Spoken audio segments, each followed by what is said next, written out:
ગઈ તારીખ 14-15-12-2025 રોજ વડપગના બુરેઠા ભાગ રાખીને રહેતા હતા.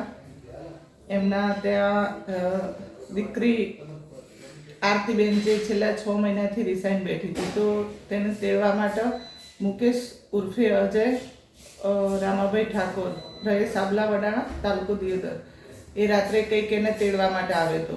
પછી એના સસરા જોડે ઝઘડો થયેલો, ઝપાઝપી થઈ. એમાં વચ્ચે એના જે આરતીબેનના દાદી છે વચ્ચે પડ્યા હતા, જીજીબેન, તો એના મોઢામાં મારવાથી એ મરણ ગયેલ હતા. જે બાબતે બાબર પોલીસ સ્ટેશનમાં ફરિયાદ દાખલ થયેલી હતી. જે ફરિયાદમાં મુખ્ય આરોપી તરીકે મુકેશ ઉર્ફે અજય રામાભાઈ ઠાકોર તથા 3 અજાણ્યા માણસો, તો જે તે સમયે 3 અજાણ્યા માણસોને તો આપણે રાઉન્ડ અપ કરી લીધા હતા અને આગળની કાર્યવાહી પણ કરેલ હતી. પરંતુ મુકેશ ઉર્ફે અજય, જે છેલ્લા 25 દિવસથી ભાગતો ફરતો હતો પોલીસ ધરપકડ ટાળવા માટે, તો જેને આપણે પોલીસની વિવિધ ટીમો બનાવેલી હતી, 3 થી 4 ટીમો બનાવેલી હતી. એ ટીમોએ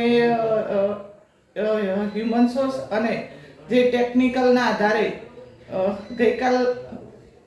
ગઈકાલ સવારે આપણને ખબર પડી હતી કે ભાવનગર પાલીતાણા બાજુ છે, તો ત્યાં આપણી પોલીસની ટીમ મોકલી અને રાઉન્ડ અપ કરી અને સવારે વહેલા 4 થી 5 વાગે પોલીસ સ્ટેશન લાવેલા છીએ. અને અત્યારે તેની 12 થી 12:30 આપણે અટક વિધિ ચાલુ કરી છે.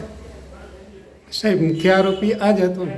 હા, મુખ્ય આરોપી તરીકે આ જ હતો, અજય ઉર્ફે મુકેશ રામાભાઈ ઠાકોર.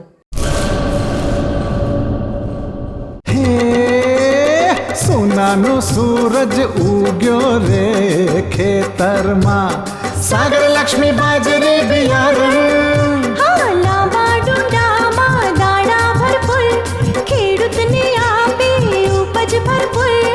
સાગર લક્ષ્મી બાજરી બિયારણ. સાગર લક્ષ્મી એગ્રીસીડ્સ ઉત્પાદિત હાઇબ્રિડ બાજરી બિયારણ જ વાવો. લક્ષ્મીનો સાગર એટલે સાગર લક્ષ્મી.